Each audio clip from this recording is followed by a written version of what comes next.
Hi there and welcome to yet another video where I take you through how to build a successful consultancy business.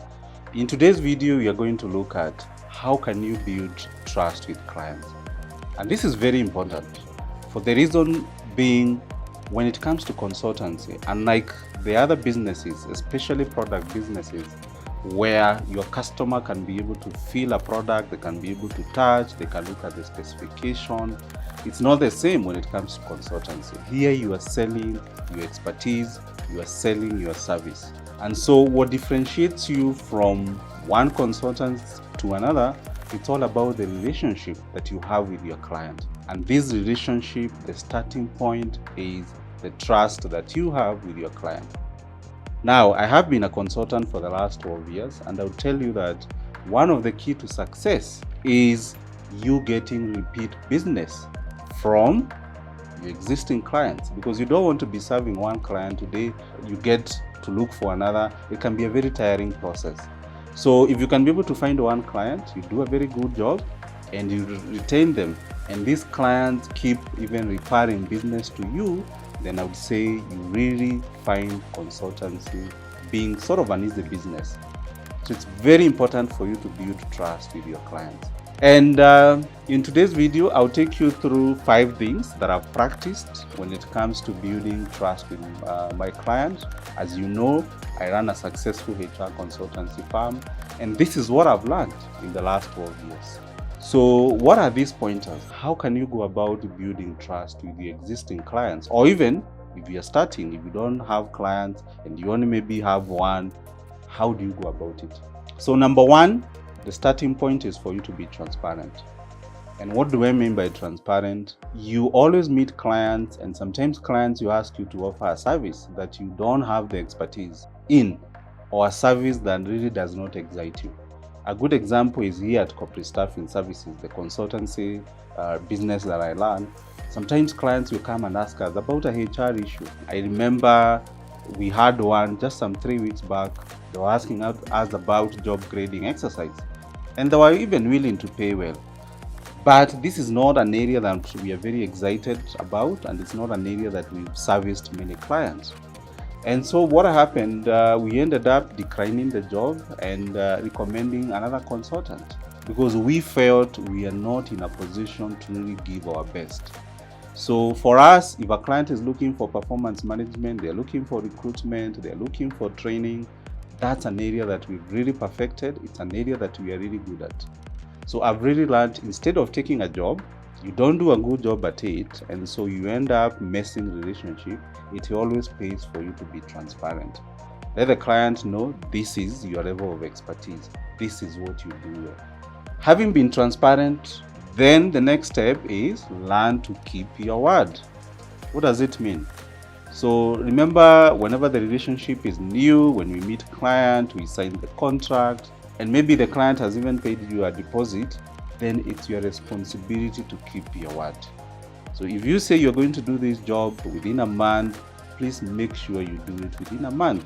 If you agree on the terms of reference or deliverables, you agree that this is what the project will entail, please make sure you keep your word.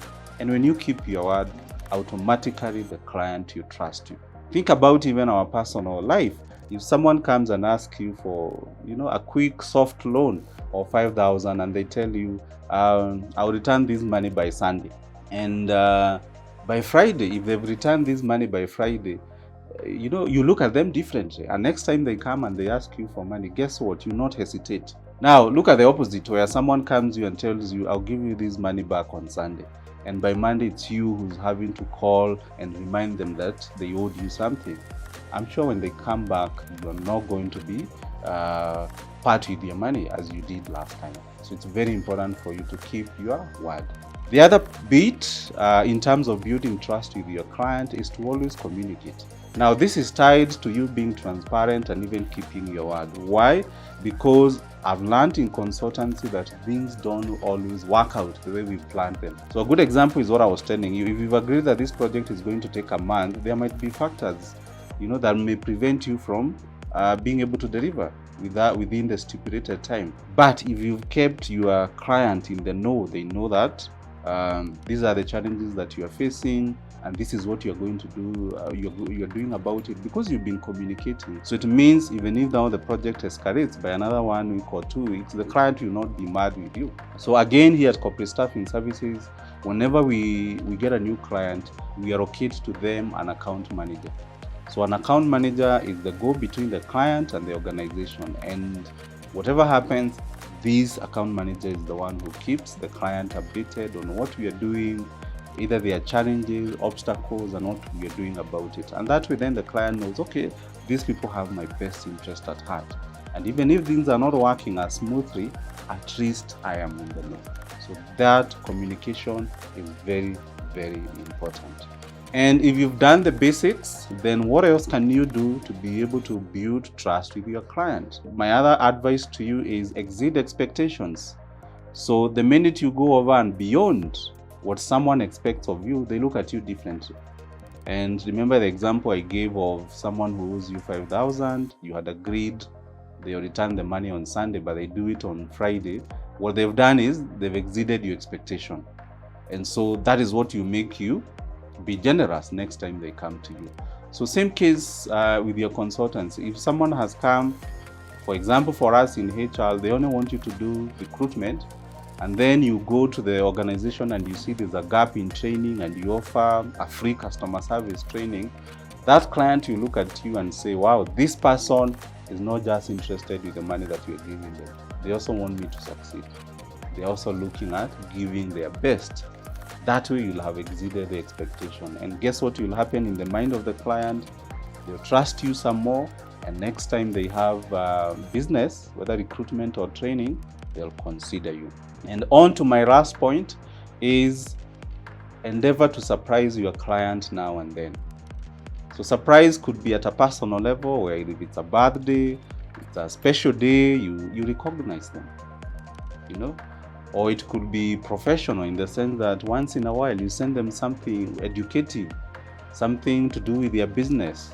For example, something that I've really seen work is where I recommend my clients to other clients. So I remember this real estate client, and they use our services for recruitment. And so when this new client came on board, they are from America, they were setting up shop here in Kenya, and so they were looking for an office. So personally, what I did, I actually drove this client, who is from America now, to my client office, and they ended up, the client in the real estate industry ended up sourcing for an executive office for them, and they did business. So from there, I could see the client really appreciated. They could see that Paminas is someone who's bringing value to their business, and that I don't just go there when I am also looking to get business for corporate staffing services. So there you have it. As you can see, there are many things you can do to build trust with your client. And I would say to a great extent, you don't even need to use money. What you need is for you to be very creative and to have your client needs, best interest at heart when you're engaging with them. The methods that I've shared with you is what I've practiced at corporate staffing services, and I've seen them bear fruits. So if you are starting, or if you are looking to build your clientele base, I would highly urge you to put them also into use. And that way you'll have successful client relationship, and your consultancy is going to thrive. Thank you for watching. And if it's the first time you're joining, why don't you leave a comment, a question, and my next video might be based on that. And I would also highly encourage you to subscribe, because every week we have new video that is to empower you to become a successful consultant. Thank you for watching.